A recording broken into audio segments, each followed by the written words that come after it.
Bismillahirrahmanirrahim. Assalamualaikum warahmatullahi wabarakatuh. Kami dosen Fakultas Hukum Universitas Buana Perjuangan Karawang akan memberikan perkuliahan secara daring. Saya Irma Garwan dan Adian Lubis. Hari ini kita akan memberi materi kuliah kepada mahasiswa Fakultas Hukum Universitas Buana Perjuangan Karawang semester 4 angkatan 2018, yaitu dengan mata kuliah Hukum Acara Perdata. Nah, temanya atau materi kuliahnya yaitu tahapan penanganan perkara di persidangan. Nah, di persidangan itu ada beberapa tahap. Yang pertama adalah perdamaian yang akan nanti diberikan atau disampaikan oleh Pak Adian. Silakan. Terima kasih. Kita mulai perkuliahannya. Pertama kali yang dilakukan dalam persidangan itu adalah pertama itu upaya perdamaian. Pada perkara perdata di pengadilan negeri, hakim wajib mendamaikan kedua belah pihak berperkara pada setiap kali persidangan. Dan selanjutnya jika kedua belah pihak hadir di persidangan, dilanjutkan dengan mediasi. Itu diatur dalam Perma nomor 1 tahun 2016. Proses mediasi merupakan proses yang wajib dijalankan oleh para pihak karena apabila tidak diikuti, putusan tersebut bisa batal demi hukum. Jadi sifatnya mediasi ini wajib ya. Apabila terjadi perdamaian, maka perkara dicabut oleh penggugat atau pemohon dan perkara telah selesai. Tahapan awal dalam perkara perdata pada umumnya setiap permulaan sidang sebelum pemeriksaan perkara, hakim diwajibkan mengusahakan perdamaian antara pihak perkara. Ini diatur dalam pasal 154 RBG. Dan jika tidak damai, dilanjutkan dengan mediasi. Dalam mediasi ini, para pihak boleh menggunakan mediator yang tersedia di pengadilan negeri tanpa dipungut biaya, kecuali para pihak menggunakan mediator dari luar yang sudah punya sertifikat. Jadi mediator ini ada dua ya, yang satu disiapkan oleh pengadilan itu tanpa biaya. Apabila para pihak menghendaki atau menginginkan mediator dari luar, mereka boleh memilih mediator itu dengan biaya. Biaya tersebut seluruhnya ditanggung kedua belah pihak berdasarkan kesepakatan mereka. Apabila terjadi perdamaian, maka dibuatkanlah akta perdamaian atau disebut akta pandading. Akta perdamaian ini mempunyai kekuatan hukum yang sama dengan putusan hakim dan dapat dieksekusi, tetapi tidak dapat dimintakan banding, kasasi, dan peninjauan kembali. Itu sifatnya final. Apabila tidak terjadi damai dalam mediasi, baik perkara perceraian maupun perkara perdata umum, maka proses pemeriksaan perkara dilanjutkan. Selanjutnya, materi dilanjutkan oleh Bu Irma Garwan. Terima kasih. Oke, terima kasih kepada Pak Dian. Selanjutnya yaitu pada sesi acara kedua ya, yaitu pembacaan gugatan. Nah, sebelum gugatan itu dibacakan, hakim wajib menanyakan kepada para pihak penggugat bahwa gugatan ini ada perbaikannya atau tidak. Nah, apabila penggugat menyatakan bahwa ada perbaikan, maka hakim akan memberikan kesempatan, dan sebelum memberikan kesempatan ditanyakan dulu kepada penggugat untuk perbaikannya itu kira-kira butuh waktu berapa lama. Nah, kalau seandainya hakim menanyakan kepada penggugat apakah ada perbaikan terhadap gugatannya dan dijawab oleh pihak penggugat bahwa gugatannya itu tidak ada perbaikan, maka hakim mempersilahkan penggugat untuk membacakan gugatannya tersebut. Itu ada dalam hukum acara. Tapi kadang-kadang di dalam prakteknya pembacaan gugatan itu tidak dilakukan. Karena apa? Karena gugatan itu saat didaftarkan pihak penggugat sudah membuat sekurang-kurangnya ada 6 salinan. Nah, 6 salinan itu untuk apa aja gugatan itu ya? 1 untuk salinan pihak penggugat sendiri, 3 untuk majelis hakim, karena kalau gugatan itu majelis hakimnya 3 ya. Terus kalau misalnya 1 lawan 1 salinannya untuk pihak tergugat. Nah, pihak tergugat pada saat dipanggil oleh jurusita sudah mempunyai salinan gugatan tersebut. Sehingga kalau beracara di persidangan pada saat hakim menanyakan kepada pihak penggugat, apalagi bila pihak penggugat memakai kuasa hukum, maka pihak penggugat melalui kuasa hukumnya akan menjawab bahwa dianggap dibacakan. Nah, dianggap dibacakan karena apa? Karena gugatan tersebut pasti sudah diterima oleh pihak tergugat. Lain hal kebanyakan kalau kasus-kasus yang booming, kasus-kasus yang besar maupun skala nasional atau skala daerah, kadang-kadang itu dibacakan gugatan tersebut. Nah, oke, selanjutnya ke bagian jawaban akan disampaikan oleh Pak Dian. Silakan Pak Dian menerangkan tentang jawaban. Terima kasih Bu Irma. Kita lanjut lagi ya ke tahapan berikutnya setelah membaca gugatan yang dianggap biasanya dalam praktek itu seperti kata Bu Irma sudah dianggap dibacakan ya. Kita berlanjut ke jawaban tergugat. Setelah gugatan dibacakan, kemudian tergugat diberi kesempatan mengajukan jawabannya, baik ketika sidang hari itu juga atau sidang berikutnya.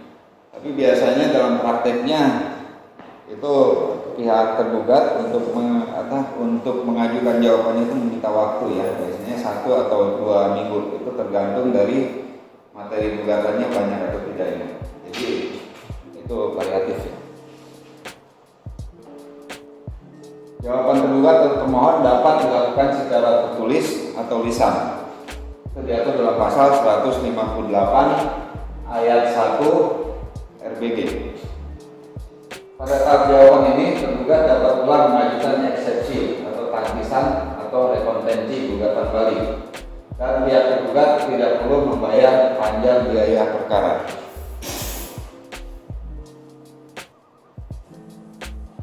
Setelah pihak tergugat menerima jawaban dari tergugat, maka ada hak jawab berikutnya yang dinamakan adalah replik. Biasanya dikenal dengan replik penggugat. Setelah tergugat menyampaikan jawabannya, kemudian si penggugat diberi kesempatan untuk menanggapinya sesuai dengan pendapat penggugat. Pada tahapan ini ada kemungkinan penggugat tetap mempertahankan gugatannya atau bisa pula merubah sikap dengan membenarkan jawaban atau bantahan tergugat.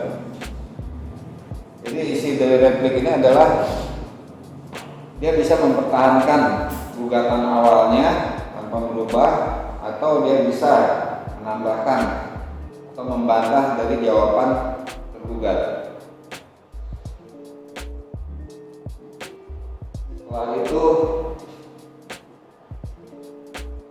Setelah tergugat menerima replik dari penggugat, maka tahapan berikutnya adalah duplik dari tergugat. Duplik ini adalah jawaban dari replik penggugat. Setelah penggugat menyampaikan repliknya, kemudian tergugat diberi kesempatan untuk menanggapi atau menyampaikan dupliknya. Jadi sifatnya sama seperti jawaban. Jadi jawab jawab ya di sini ya. Tahapannya dalam tahapan ini dapat diulang-ulangi sampai ada titik temu antara penggugat dengan penggugat. Apabila acara jawab menjawab dianggap cukup oleh hakim dan masih ada hal-hal yang tidak disepakati oleh kedua belah pihak, maka hal ini dilanjutkan dengan acara pembuktian. Selanjutnya tahapan pembuktian akan dibahas oleh Bu Irma Garwan. Silakan Bu. Oke, terima kasih. Selanjutnya kita akan sampai ke tahapan berikutnya, yaitu pembuktian.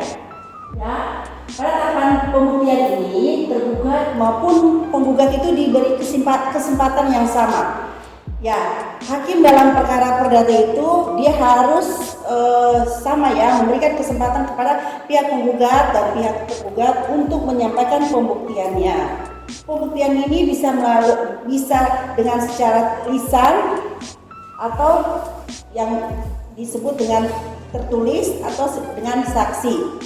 Oke, pembuktian ini kalau secara tertulis yaitu bukti-bukti tertulis yang disampaikan oleh penggugat maupun tergugat itu harus difotokopi dan dikasih materai dan dibawa ke kantor pos untuk dinasegelen. Nah, karena kalau tidak bukti-bukti tersebut tidak dinasegelen, maka buktinya itu tidak dianggap patut secara hukum. Karena itu sudah diatur ya di dalam hukum acara. Nah, biasanya pembuktian itu disampaikan terlebih dahulu oleh pihak penggugat. Hakim akan memerintahkan pihak penggugat pada minggu acara pembuktian tersebut, pihak penggugat menyampaikan. Biasanya dalam prakteknya itu menyampaikan bukti tertulis dulu. Pihak penggugat menyampaikan bukti tertulis. Setelah itu baru pihak penggugat menyampaikan bukti saksi. Nah, untuk saksi itu harus 2 orang. Tidak bisa kurang dari 2 orang, lebih dari 2 orang boleh. Nah, setelah penyampaian bukti tertulis dan bukti saksi oleh pihak penggugat, sidang berikutnya hakim memerintahkan untuk tergugat menyampaikan pembuktiannya, yaitu sama. Jadi kedua belah pihak antara penggugat dengan tergugat itu mempunyai hak yang sama dalam proses pembuktian, karena hakim tidak boleh berat sebelah, tidak boleh memihak hanya kepada penggugat karena dianggap penggugat sudah benar, karena dia sebagai penggugat itu tidak dibenarkan. Untuk itu hakim harus berlaku adil. Selanjutnya setelah para pihak menyampaikan pembuktian, tahap berikutnya itu kesimpulan dari para pihak, nanti dia sampaikan oleh Bu Jihan.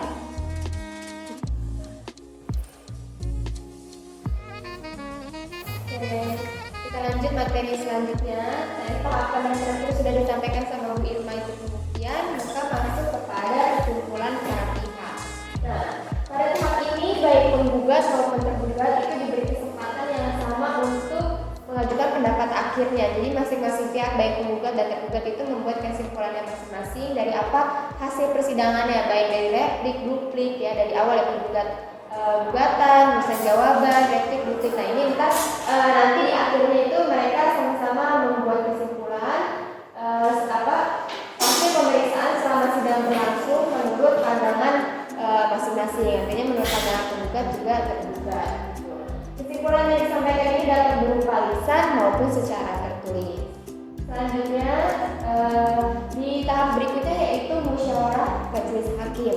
Jadi setelah kesimpulan dari para pihak, maka majelis hakim musyawarah untuk menentukan nanti bagaimana putusannya.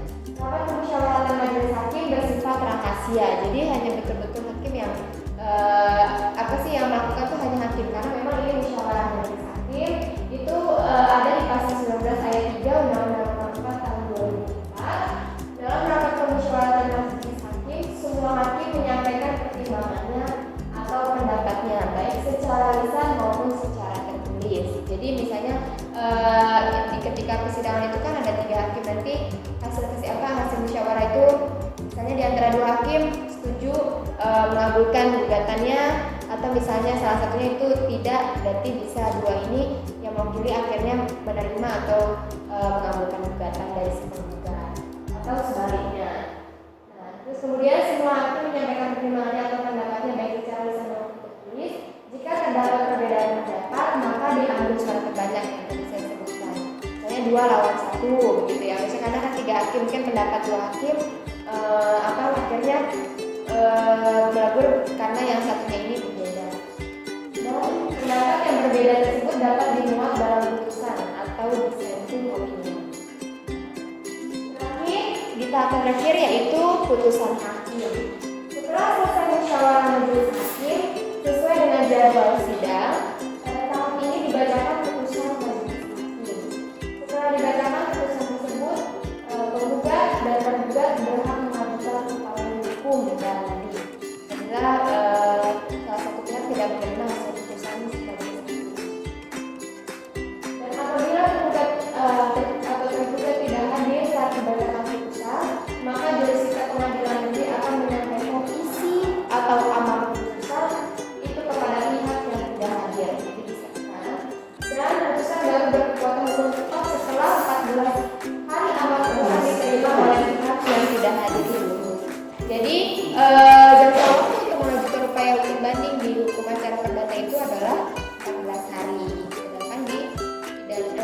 acara pidana itu 7 hari.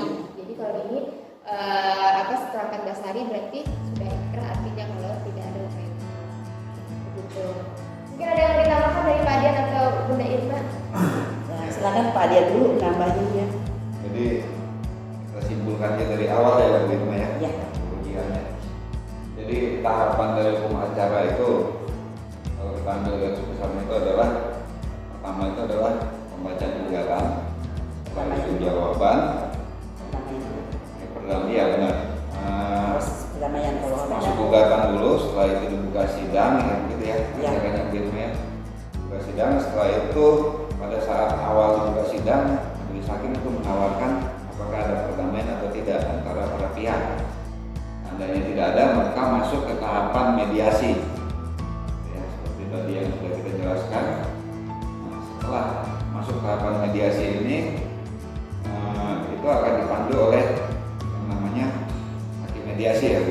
mediator. Mediator ya. Ya. Hakim mediasi yang namanya disebut Mediator. Mediator ini ada dua. Ada mediator yang disiapkan oleh pengadilan tanpa mengeluarkan biaya, dan ada mediator yang bisa dipilih oleh para pihak dari luar yang mempunyai sertifikat mediator. Setelah tahapan mediator ini dilakukan, apabila tidak ada kesepakatan atau perdamaian di dalam tahapan mediasi ini, maka hakim mediator akan mengembalikan berkas ke ketua majelis perkara yang ditangani ini. Selanjutnya dibuka kembali sidang, maka itu akan diajukan apa namanya itu gugatan ya Bu Irma ya. Bacaan gugatan. Dalam prakteknya biasanya kebanyakannya ya itu dianggap sudah dibacakan gugatan tersebut, karena sebelumnya para pihak pasti sudah menerima gugatan dari penggugat. Tahapan berikutnya silakan Bu Irma. Nah, tahapan berikutnya yaitu dengan jawab jinawab. Jawab jinawab yaitu jawaban.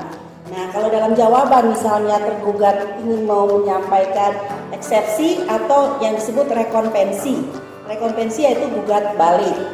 Itu kalau diinginkan oleh tergugat, tapi kalau tidak diinginkan oleh tergugat, maka cuma jawaban aja yang akan dimasukin apabila tergugat berpendapat bahwa dia tidak perlu mengajukan eksepsi ataupun rekonvensi. Nah, setelah itu ada lagi bantahan dari pihak penggugat yang disebut dengan replik. Ingat ya, replik. Nah, setelah itu ada kesempatan lagi yang sama kepada pihak tergugat yang disebut dengan duplik. Setelah duplik, mulai ke langkah selanjutnya yaitu pembuktian. Setelah pembuktian, kesimpulan. Setelah kesimpulan musyawarah hakim. Setelah hakim musyawarah, maka hakim menyampaikan yang disebut dengan putusan atau vonis ya. Ini kita simpulkan lebih jelas lagi ya supaya paham. Di dalam jawaban itu, jadi bisa ada 3 kemungkinan ya. Bisa dalam satu jawaban itu ada masuk eksepsi, rekonvensi dan jawaban. Atau bisa saja hanya eksepsi dan jawaban, atau bisa saja hanya rekonvensi dan jawaban, atau hanya jawaban saja. Jadi nggak opsional gitu, tergantung memang keadaannya. Perluan dari jawaban Tergugat ya. kepentingan tergugat ya. Sampai di sini dulu ya di rumah ya. Oke, mungkin ada yang mau sampaikan sama Bu Jihan? Terakhir mungkin betul ya kalau misalnya hukum acara perdata dalam persidangan, walaupun di persidangan pertama itu dibuka mediasi terlebih dahulu ya, kemudian setiap persidangan walaupun sudah masuk gugatan atau masuk jawaban, apakah setiap persidangan itu selalu ditanya begitu ya, Pak, apakah sudah tercapai perdamaian di antara pihak gitu ya? Itu Wajib. salah satu kewajiban dari Ya siapa tahu di luar memang penggugat dan tergugat ini Sebelumnya mereka udah berdamai, mereka sudah belum berdamai sidang. dan akhirnya belum sampai keputusan, akhirnya sudah selesai begitu ya Pak. ya. Kedua juga perdamaian ini tidak hanya di tahapan Awal Iya, aja. awal aja. Tidak juga